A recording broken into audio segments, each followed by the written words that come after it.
बिस्मिल्लाहिर्रहमानिर्रहीम। अस्सलाम वालेकुम। शाहिद जलबानी की जानिब से तमाम दोस्तों को अस्सलाम वालेकुम और उम्मीद करता हूँ तमाम दोस्त ठीक ठाक होंगे, खैरियत से होंगे।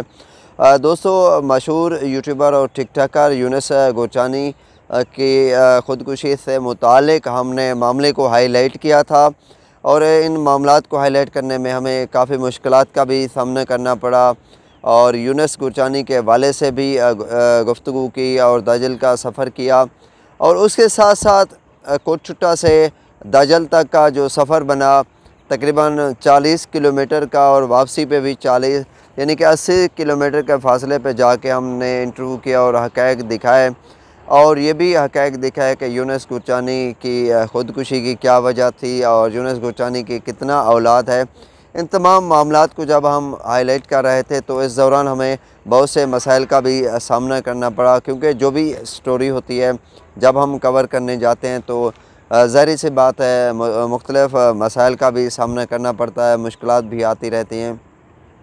ये आप दोस्तों ने बताना है हम अपनी इस कोशिश में किस हद तक और कितना कामयाब रहे और जो हक़ाइक़ हम तक पहुँचे और उससे जो नाज़रीन थे उन तमाम नाज़रीन तक हम हक़ाइक़ दिखाए कि क्या ऐसा मामला हुआ, क्यों हुआ। और उसके साथ साथ हमने माहिर कानून की भी राय ली और सीनियर सहाफ़ियों की भी राय ली और हमारी कोशिश यही रही कि जो यूट्यूबर और टिक टाकर हैं जिनसे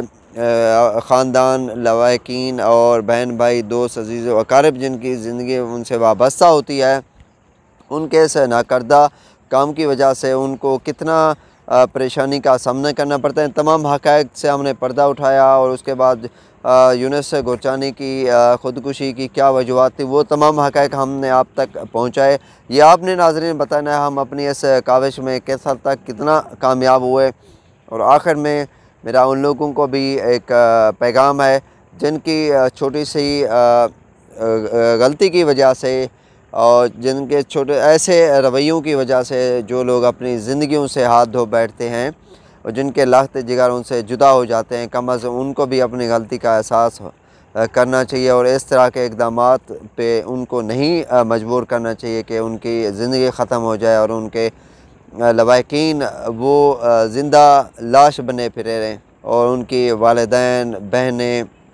उनकी बेगम और उनके छोटे छोटे बच्चे उनसे साया छीन लिया जाए। ऐसा उनको भी एहसास करना चाहिए। किसी की ज़िंदगी के साथ, किसी के जज्बात के साथ और किसी की मोहब्बत के साथ इस तरह का खिलवाड़ बंद होना चाहिए। और नाज़रीन, आप भी कमेंट्स में अपनी राय ज़रूर देना कि हम अपनी इस काविश में किस हद तक कामयाब रहे। खुदा हाफ़िज़।